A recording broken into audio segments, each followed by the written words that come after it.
Imaginez la scène, juste un instant. Un immense terrain vague, sous un soleil de plomb.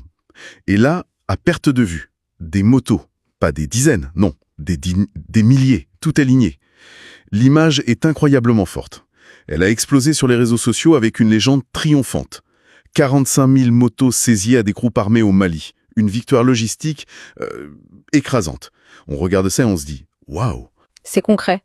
Ça parle tout de suite. Exactement. Mais la question, c'est est-ce que c'est la réalité? C'est ce qu'on va creuser aujourd'hui.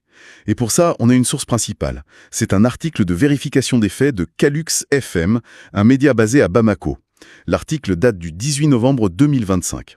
Notre mission, c'est de comprendre non seulement comment cette fausse nouvelle a été démontée, mais surtout pourquoi elle a si bien marché. C'est tout à fait ça. On va suivre le parcours de cette vidéo. C'est une véritable enquête numérique en fait. Et on va remonter à sa source, comprendre comment son contexte a été complètement transformé. Et ça en dit long sur la façon dont l'information circule aujourd'hui. D'accord. Alors, mettons nos casquettes de détective. Par où ça commence? Quelle est l'étincelle? L'étincelle, c'est une publication sur Facebook le 11 novembre 2025.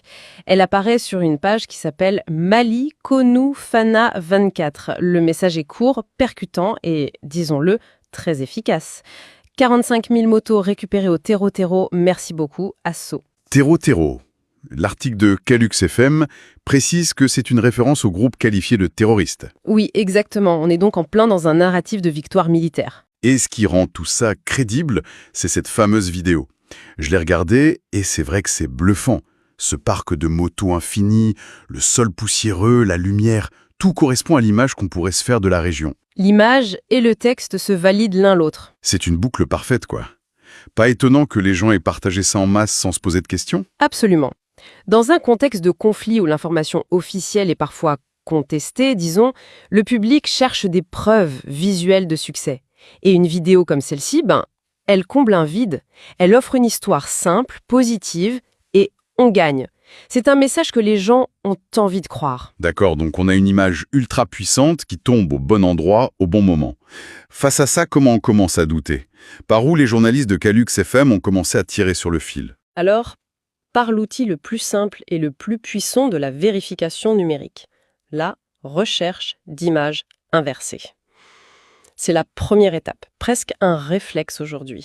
Explique-nous rapidement. En gros, au lieu de taper des mots dans un moteur de recherche, on lui donne une image, une capture d'écran de la vidéo par exemple, et on lui demande de trouver où elle est déjà apparue sur Internet. C'est exactement ça. Et là, le château de cartes commence à vaciller. Les journalistes ont tout de suite vu que cette scène circulait en